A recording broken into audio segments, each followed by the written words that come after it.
2010 টি-20 বিশ্বকাপ ও 2022 সালের পুনরাবৃত্তির লক্ষ্যে চমক রেখে স্কোয়াড ঘোষণা করেছে ইংল্যান্ড। বাদ পড়েছেন জেমি স্মিথ, দলে ফেরানো হয়েছে বেন ডাকেটকে। অ্যাডিলেড টেস্টে চোট পাওয়া আর্চার মেলবোর্নে বক্সিং ডে টেস্টের প্রথম দিন শেষে অস্ট্রেলিয়া ছাড়েন।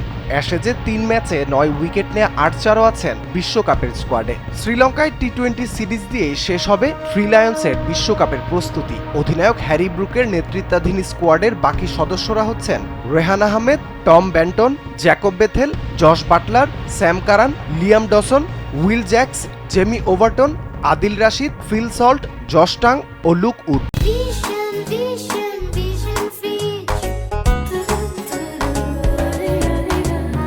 বিশ্ব টি-20 র্যাঙ্কিংয়ে তৃতীয় স্থানে আছে ইংল্যান্ড। নিজেদের সেরাটা দিয়ে শিরোপা পুনরুদ্ধারে সফল হতে পারবে কিনা তারা, সেটা সময়ই বলে দিবে।